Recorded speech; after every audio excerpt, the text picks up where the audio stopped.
6:35 in the morning. If a YouTuber say they better than me, even with more subscribers, even more likes, even more views, they lying. That being said, man, we got Disturban. I ain't feel like doing a long video. I ain't gonna hold y'all. I got 2 videos for y'all today to make up for yesterday. So come on, man. I gotta go ahead and get this shit started, man.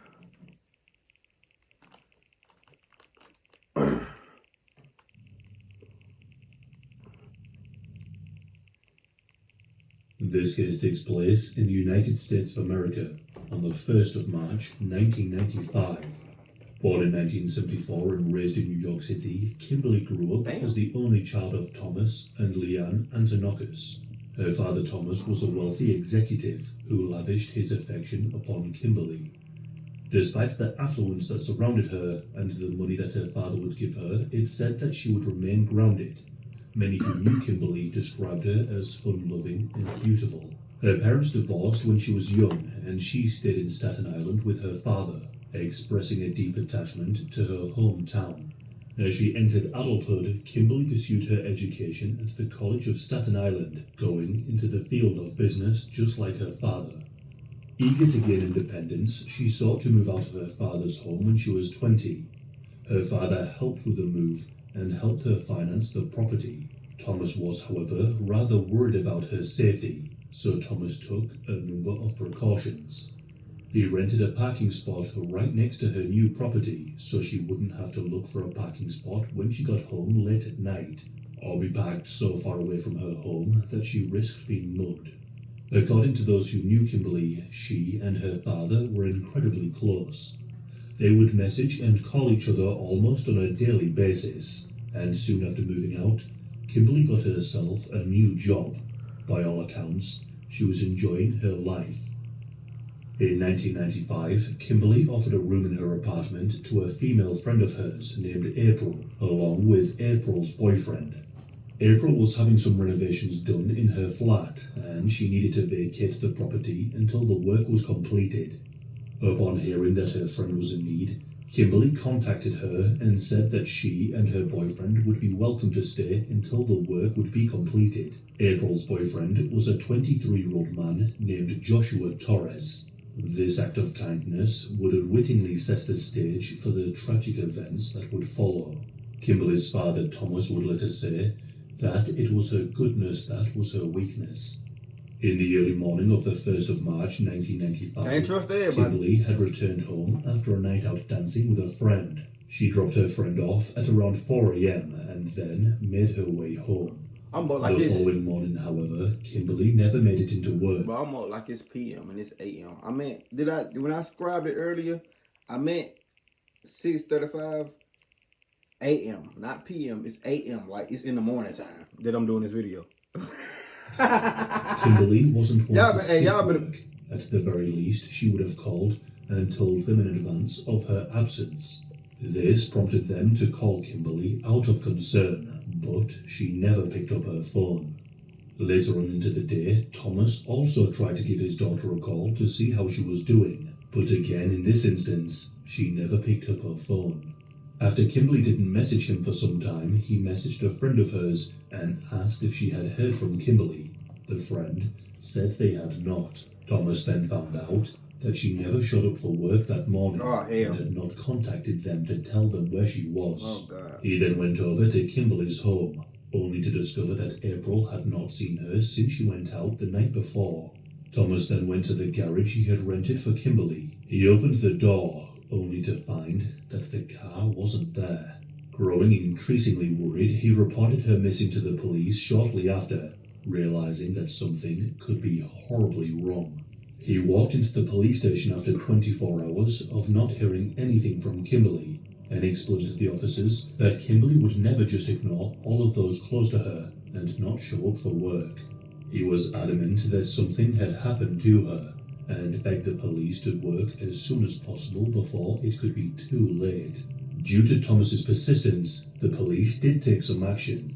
They put out an alert for Kimberly's car, but due to the fact that Kimberly had only been missing for a few hours, this was all that was done during that time, and the police didn't put it on high priority. After a day passed, Kimberly's car was located a few miles away from the rented garage. The car had been thoroughly cleaned and nobody was inside. Thomas initiated his own search efforts to locate his missing daughter, while Kimberly's mother travelled from a different state to join in on the search. Their collective worry intensified with each passing day without news of their daughter's whereabouts. Because Kimberly had shown kindness to April and Joshua insisted on helping out on the search. He accompanied Thomas in the search efforts, handing out flyers and missing posters. He even drove Thomas around in his car, helping him look for Kimberly. The anxiety deepened when they found an earring inside the garage that Thomas had rented, and the earring was confirmed to be Kimberly's. The police began to look into who Kimberly had dated in the recent years. Yeah, I just said that. Killers tend to be those closest to the victim, so this is where the police focused. They found that Kimberly had dated a rather violent individual who went by the moniker Psycho. This Psycho was involved in... That's his name? Is she texting someone behind your back? A single Spokio search can help you find out who she's organized crime and had a long history of violent crime. He was interviewed by the police, but there was no evidence to suggest that he was responsible for the murder. Yeah, my hair wild right now, y'all. He wasn't ruled out as a suspect, but the police continued to look elsewhere. Days later, the fire department received a call. A man had noticed smoke coming from an abandoned building. Firefighters were sent to the scene, and once they extinguished the flames, they conducted a routine search of the property. This was when they made the horrific discovery that someone had indeed been inside the abandoned property. They found the charred remains of a person who had been tied to a pole in the basement. Due to the fire, the person's facial features had been destroyed, to the point that there were no identifiable features left. The body was taken away and an autopsy was conducted. The police made a call to Thomas and they asked him if he would be able to get any of Kimberly's dental records. The teeth of the body found in the basement and Kimberly's dental records were cross-referenced, and tragically, it came back as a match. The coroner had also determined that whoever had done this to Kimberly had done so when she was conscious. Kimberly had been burned alive. The inside of her windpipe and lungs had been badly burned, indicating that at some point she had inhaled deeply when she was being burned, likely from the immense pain. Even seasoned officers who had witnessed some of the most horrific crimes were deeply disturbed by the murder. No one could fathom why someone would do something so horrific to an innocent young woman. The friend who had been living with Kimberly, April, was questioned, along with other friends, but no one knew anything. Suspicions then turned to the occupants of the other houses where Kimberly's apartment was located. However, investigations into the property owners, residents, and the neighbours yielded no leads. The possibility of organised crime involvement was considered due to Thomas's business connections. He owned a property for his fire insurance business on a street that was owned by the mob. It was theorised by the police that the murder could be retribution and that Thomas could have upset the wrong person, although it seemed that Thomas had no affiliations with the mob, and this was ruled out. Months went by with no leads. That was until another murder occurred. A man by the name of Joey Negron was killed whilst he was walking with his wife. Damn. She said that she had no idea who killed Joey due to them covering their face, but she did provide the police with a name. Joey was friends with April's boyfriend, Joshua Torres, and another man named Nick Labretti. The wife confided in the police, telling them that Joey was scared of Joshua Torres and Nick right before he was killed. He even said that if anything were to happen to him, it would have been done by Joshua Torres. Yeah, man. That nigga look crazy. He look like the type of motherfucker that murder. Me personally, I ain't telling nobody I'm scared of somebody. I'm not scared of no human being, like, at all. No nigga don't put no fear in me. Joshua did have a criminal history involving charges of unlawful imprisonment. A few months into the disappearance, Joshua and April had broken up, and Joshua moved on, beginning a relationship with a different woman. Joshua and this new girlfriend had gotten into a heated argument, resulting in Joshua making some serious threats against her. He threatened his new girlfriend, telling her that he had burnt a woman alive before, and that he wouldn't hesitate to do it again. Bitch, Upon what? hearing this, she knew exactly what he meant. And girlfriend telling her that he had burnt a woman alive before, and that he wouldn't hesitate to do it again. Why the fuck is this Upon dog hearing this, she knew exactly what he meant and who he was talking about. Fearing for her life, the new girlfriend went to the police station and told them what she suspected. She believed that Joshua Torres had killed Kimberly. The police now had enough to suspect that Joshua was responsible for the crime. Joshua, along with his friend Nick Libretti, were brought into the station, both told that they were suspected of killing Kimberly. Almost right away, Nick began speaking. He told the police that he, Joey Negron, and Joshua had kidnapped Kimberly that night, but that it was Joshua who had actually killed her. Another man named Julio was also named by Nick as someone who was involved. Julio confessed to the crimes and pointed the finger at Joshua too, telling the police that Joshua had indeed killed Kimberly. Why? The gang knew that Kimberly's father, Thomas, had a significant amount of money. Damn. The plan was to kidnap her and demand ransom money from him. They knew how close Kimberly and her father were, and they believed that he would hand over. That's why I have a daughter. I know him be financial, like good in that area. Man, my daughter, I ain't gonna care. I'm gonna get a big house. My daughter gonna have to stand the bike. Like y'all know how little Booster house is, like how big it is. That's how big I want my shit, Paul. I ain't gonna care. Money right away. So, whilst Joshua was living with Kimberly in the apartment in Brooklyn, he learned her routine, and in the early hours of the 1st of March, under Joshua's orders, Joey Negron and Nicholas Libretti pulled Kimberly from her car just as she arrived home from the night out. You gotta watch They Snake. taped her eyes and mouth shut and bound her hands behind her back. They stuffed her into the trunk of her own car and began playing music to drown out the noises coming from the trunk. They then drove Kimberly to the abandoned home where she would later be killed. The three men tied her to a pole in the basement and kept her there without. This is Litter Robot, the highest rated self-cleaning litter box that removes the chore of scooping. Food, water, or blankets. This why, other hand too, females, y'all gotta have guns on y'all.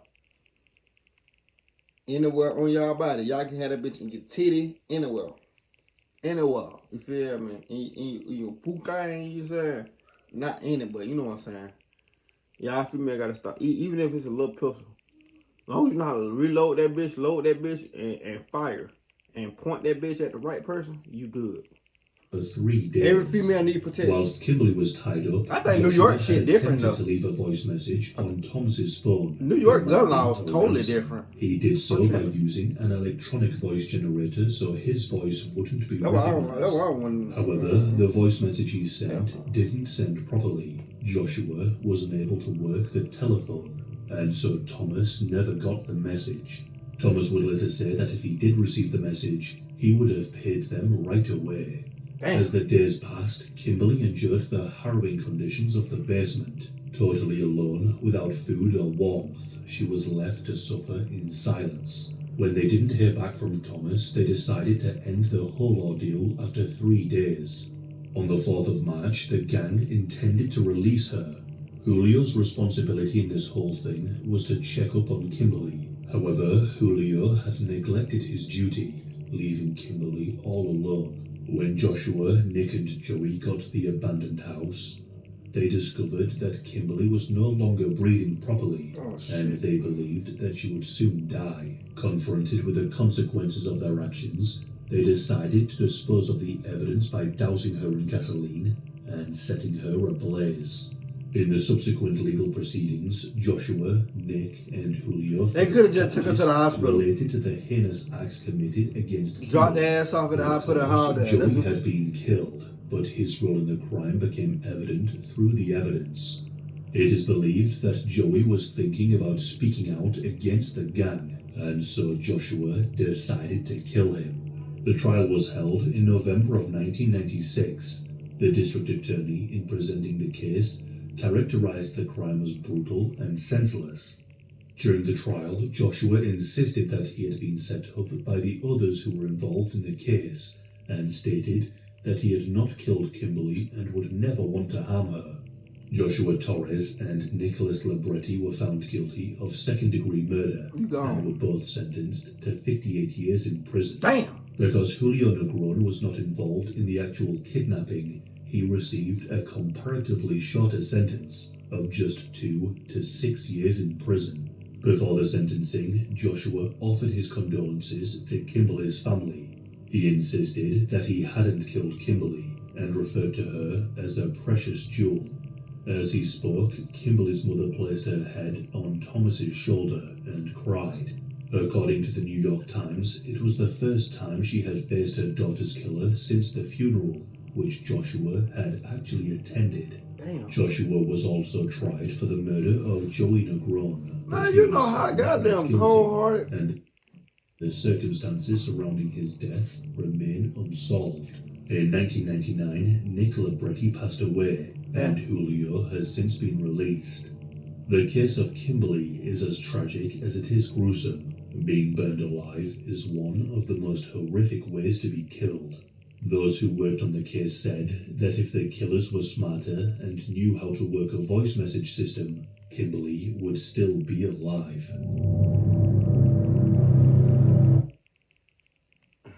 R.I.P. Kimberly, man. But damn, he died on the year I was born. But what I was gonna say, you know how cold-hearted you gotta be to kill somebody and not kill, but either burnt them alive or having something to do with their death. And you go to the funeral, you helping these people out with the funeral, helping these people look for their child, and you know you'd have killed their child or have something to do, you know what I'm saying, with their child being missing. It's heartless, I ain't gonna lie. Like, I don't see how people do that shit. That being said, give you his thumbs up, like, subscribe, see you in the next video. Let's ride. Disturban, you did your thing. On to the next video, man. Let's ride. Real, don't drop you low. Kabila gon' let it blow from your head down to your toe. Don't wipe your nose. The way little buddy got dead, you'll think he had a cold. Gon' zip him up, cause I can get you touched no matter what city you in. From the east to the west, we walk 'em and gun 'em down. Big low, big P for real. I be in the trench late night thinking with some killers that bang for P for real. Say free Lil Boozy, my dog he doing life. Thank God for me, Lucille.